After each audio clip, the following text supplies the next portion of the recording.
And you're right that the big question lurking mostly undiscussed in left circles is whether movements should be run top down or bottom up. This muddle means that, with a few notable exceptions, the left is terrible at meetings and it is terrible at organization. Nobody wants to take charge. Nobody wants to take the lead and tell people what to do. The misplaced faith in consensus and grassroots, digital, spontaneous action means that nothing ever gets done. Initiatives fizzle out and energy drains into the ground. We need to accept that campaign leaders will take charge and that this is necessary. If the left has misplaced faith in consensus and grassroots, digital, spontaneous action, then where do you think that faith should be placed? Isn't putting faith in a top-down approach, putting faith in those who are most connected to maybe the big money that is causing many of us to lose faith in politics? Yeah. I mean, it's my belief in authority is very unfashionable, especially on the left. But what I feel is that there are these economic elites. You know, there's always anti-elitism around at the moment, that the liberal elite, the metropolitan elite, these are all insults. But actually, I think what that obscures is the very real elites, who are economic and corporate financial elites. And those are still, they're getting even more powerful than ever before.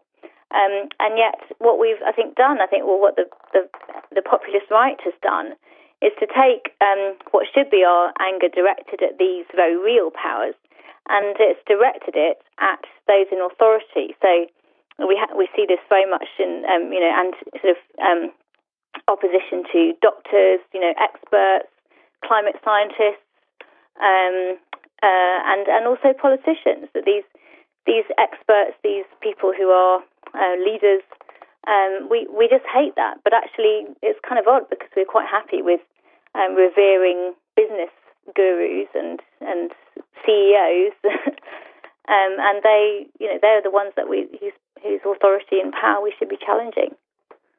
One last question for you, Eliane. We've been speaking with writer, lecturer, BBC radio broadcaster, and producer Eliane Glaser, author of Anti-Politics on the Demonization of Ideology, Authority, and the State. You can find out more about Eliane at her website, elianeglaser.org, and you can follow her on Twitter at Eliane Glaser. You write, our last question that we do for each and every one of our guests, we call it the question from hell. It's the question we hate to ask, you might hate to answer, or our audience is going to hate your response, and I think that might be the category this falls in. You write, what we must not do is to coyly shrink from coming up with a program and simply listening to ordinary people. If we go down this route and don't take the initiative, we'll wait around self-defeated for decades. Listening is posited time and time again as the solution to our broken politics, but it's actually part of the problem. But we're told here in the States that Trump was listening to the working class, to the ordinary people, and Hillary wasn't. So doesn't listening to ordinary people help in understanding what people want? Why shouldn't we listen to ordinary people?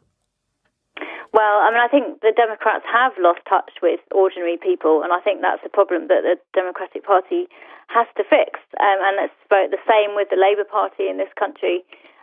But I think that we need to listen, or you need to listen, is right-wing populist code for saying ordinary people are actually right-wing, and so you need to be more right-wing. But actually, I think when you really do talk to, in quotes, ordinary people, you find that they're often left-wing, actually, but that's not what we're told in the media. The assumption is that if you're ordinary people, then you are naturally conservative, and I think that's a myth. So I think the left needs to take the initiative to be authoritative, to organise and be strategic, and stand up and be proper leaders, and say this is what we believe in. These are our values, and if you like them, well, vote for us.